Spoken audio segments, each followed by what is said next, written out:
Most people over 65 are doing everything right and still struggling with cold hands, tired legs, and brain fog they can't explain. They're taking their medications, they're watching their weight, they're walking when they can, and yet something still feels off. Their circulation isn't what it used to be, and nobody has told them why. I'm Dr. Eleanor Hayes, an internal medicine physician, and after 20 years of treating patients just like you, I can tell you with confidence, one of the biggest and most overlooked drivers of poor circulation in adults over 65 is sitting quietly in most people's daily diet. It's not exotic, it's not rare, it's something the majority of my patients eat every single day without giving it a second thought. Today, I'm going to tell you exactly what it is, why it becomes so much more damaging after 65, and what the science actually says about protecting your circulation as you age. Here's the framework I want you to hold throughout this video. I call it the vascular age gap. Your chronological age, the number on your birthday cake, and the age of your blood vessels are not the same number. You can be 68 years old with blood vessels that function like someone a decade younger.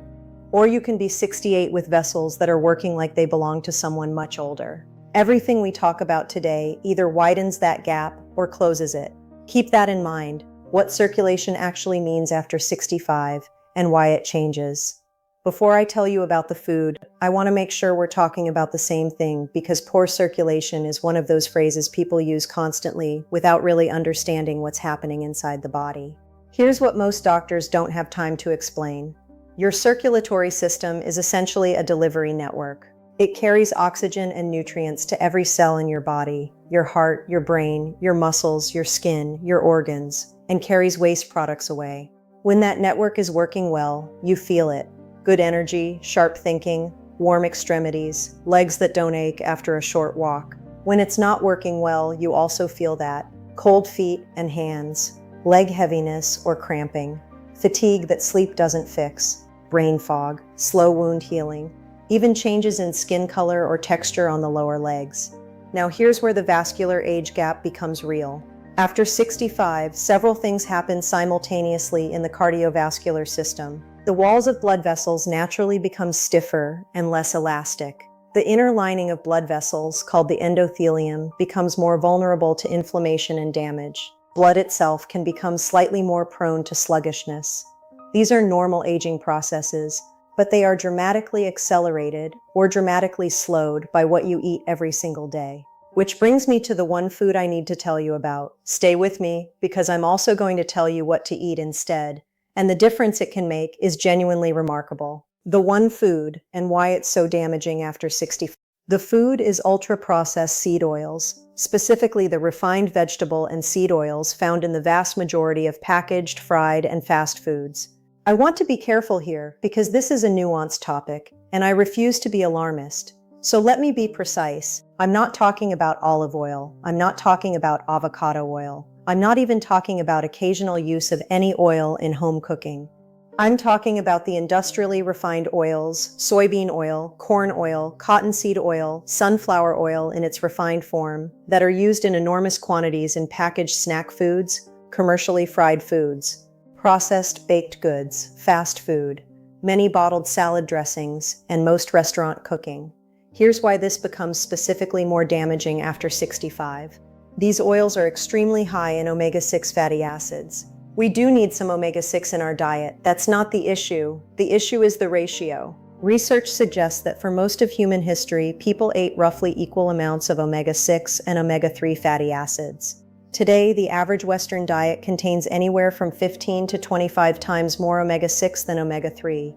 That imbalance promotes a state of chronic, low-grade inflammation throughout the body. Now, after 65, the endothelium, that delicate inner lining of your blood vessels I mentioned, is already more vulnerable. It's already working harder.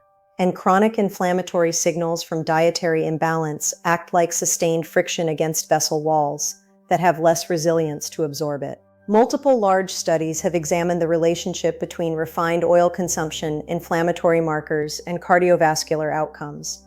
The picture that emerges consistently is this: diets high in refined omega-6 oils and low in anti-inflammatory omega-3s are associated with worse vascular health over time, and that association strengthens with age. The vascular age gap widens, not dramatically overnight. gradually, meal by meal, year by year. Where this oil is hiding, the places that shock my patients. This is the part of the conversation I have to have very directly with my patients, because the response I almost always get when I first bring this up is, "I don't fry food at home. I don't eat fast food. I don't think this applies to me." And then we go through their actual diet together. Think about this. A bag of crackers that seems perfectly healthy, whole grain, low sodium, maybe even labeled heart healthy, is often made with soybean or sunflower oil. A granola bar, a store-bought salad dressing, even an olive oil variety that lists soybean oil as the second ingredient. Roasted nuts from a can, often roasted in refined oils. Hummus from certain commercial brands. Frozen meals, even the light ones. Most commercially baked bread. Imagine a patient, a general picture. Someone in their late 60s, active, eating what they genuinely believe is a balanced, careful diet. No fast food, cooks at home most nights, but eats packaged crackers as a snack, uses a bottled dressing on their salad, has granola in the morning, and grabs a protein bar mid-afternoon. Every single one of those items likely contains refined seed oils. That person is consuming these oils multiple times every day without ever having made a conscious choice to do so.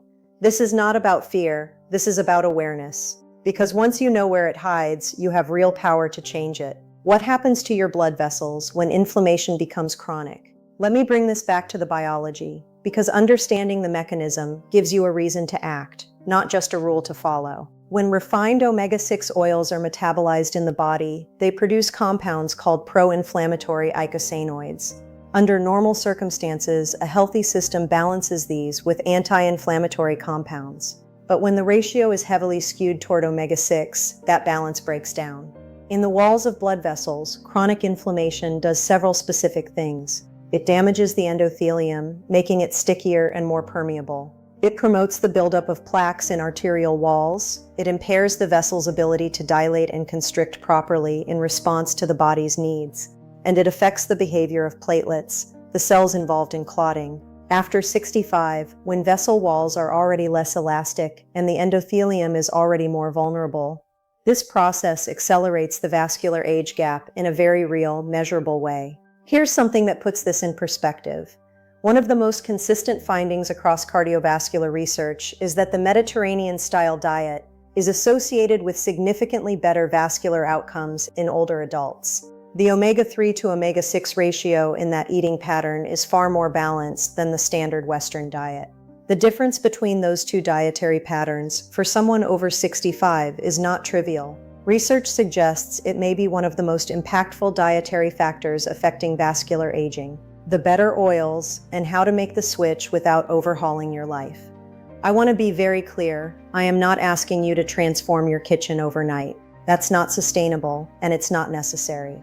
But I do want to give you concrete, actionable guidance, because that's what actually helps people. For cooking at home, extra virgin olive oil is the most evidence-backed choice for cardiovascular health, particularly for adults over 65. The research on olive oil and vascular health is among the most consistent in nutritional science. Avocado oil is another excellent option, particularly for higher heat cooking. The bigger opportunity for most people isn't actually what oil they cook with at home, it's learning to read ingredient labels on packaged foods. The habit is simple: flip the package over, look at the ingredient list. If you see soybean oil, corn oil, cottonseed oil, or vegetable oil listed, and it's a significant ingredient, not a trace amount, that's a product worth reconsidering or replacing. You don't have to do this all at once. Pick one food you eat regularly. Find a version that uses olive oil or avocado oil or no added oil at all. Then do it again with another food next week. Small, consistent changes over months close the vascular age gap more reliably than dramatic short-term overhauls that don't last. Here is the part that most health videos skip, and I think it's actually more important than the warning. Reducing refined seed oils matters, but adding omega-3 rich foods matters just as much. Fatty fish, salmon, sardines, mackerel, trout are among the most powerful dietary sources of omega-3 fatty acids, specifically EPA and DHA, which have direct anti-inflammatory effects on blood vessel walls. Research suggests that even 2 servings of fatty fish per week is associated with meaningful improvements in cardiovascular inflammatory markers. Walnuts are the most omega-3 rich nut and are worth making a regular part of the diet. Flax seeds and chia seeds provide a plant-based omega-3 called ALA. Leafy green vegetables contain small amounts as well. And here's something that matters specifically for circulation in older adults, beyond omega-3s. Foods rich in nitrates. Beets, leafy greens like arugula and spinach, and certain other vegetables help the body produce nitric oxide, a compound that signals blood vessels to relax and dilate. Research on nitric oxide and vascular function in older adults is genuinely exciting.